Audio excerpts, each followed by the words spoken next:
Hello, welcome back to Dumb Thumbs FPV. So today's video is exactly how it's titled. It's the Happymodel Mobula6. And full disclosure, this was sent to me by Banggood. There is an affiliated link down below if you'd like to support this channel. I would greatly appreciate it. That's why I'm able to even have this channel.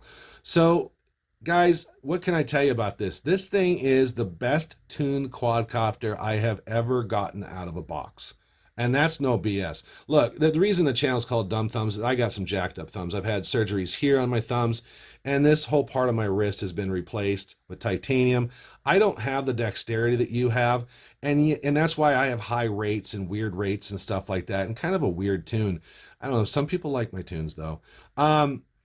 This thing here, I didn't change a damn thing.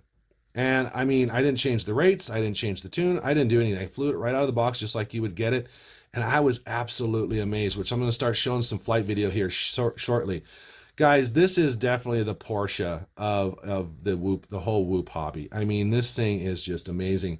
You know, it's funny how we started out. We started out with this thing right here. This is a buck converter because we had to have a buck converter in order to put a backpack on here. Backpack was a VTX and a little camera that you double-sided sticky tape. And this thing was interesting. I mean, it would fly around the house like this and flutter all about and everything else, but it allowed us to FPV inside the house. And that was something new and great.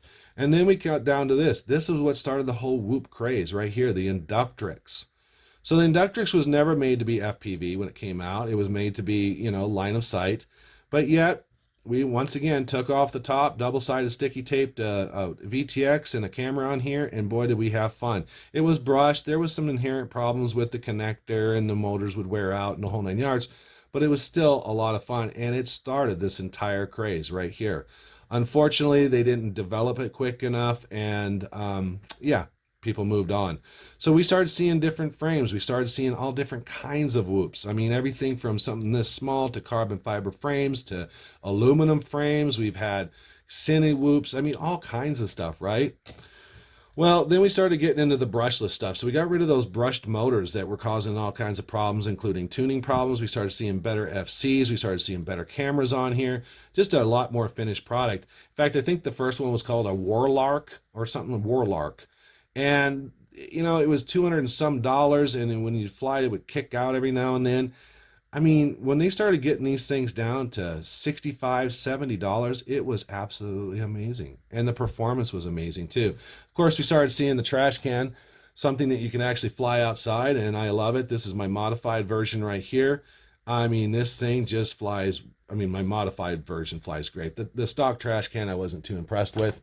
Um, and then we go back to here, back to the basics, back to what an actual whoop was supposed to be. And that means something that is the same size as the original Inductrix. And this thing just, I mean, the stock camera that comes with it is actually really, really good. It's very, very clear.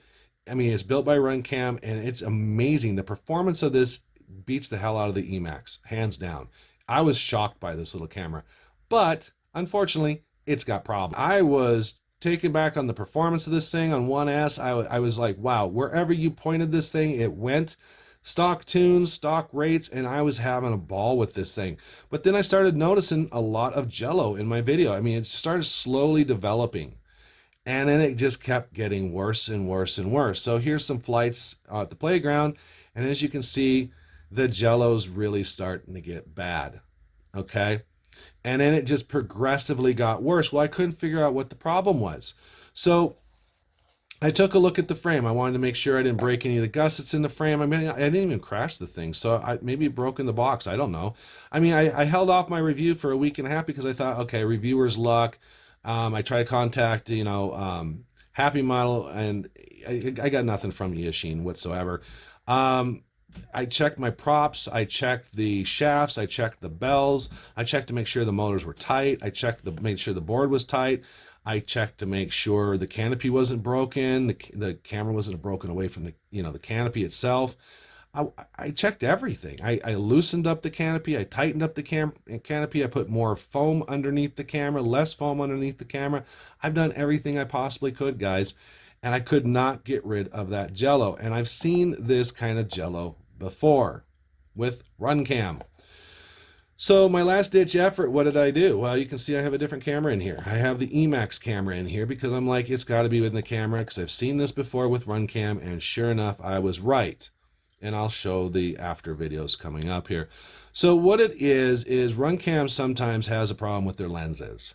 And internally here, there is a piece of glass that wiggles loose and it creates all kinds of jellos because it's literally inside doing this business as you're flying. Okay, the micro vibrations that you're going to get from any quadcopter.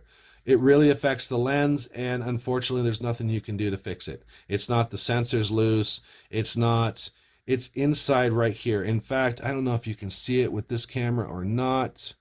I don't know if it's going to focus. Focus, damn it. Anyway, let me adjust the light here, maybe.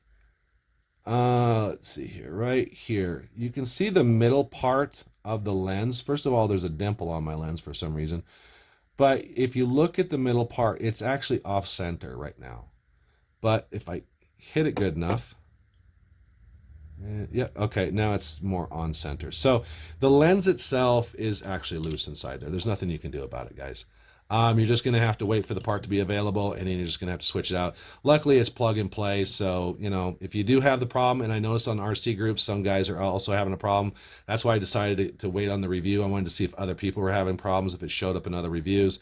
And yeah, we're starting to see it now. So it is a common problem, or it's going to be starting to be a common problem, probably affect about 20% of people out there. And that's really unfortunate because what a hell of a nice camera. What a great little machine. So anyway, guys, that's my review. I hope you enjoyed it. I hope you got something out of it so you're not fighting, trying to figure out what the heck's wrong with your quadcopter, why you're getting so much jello. Anyway, if you like the video, give me a thumbs up. If you like my channel, please subscribe and join me next week. I got a module coming up.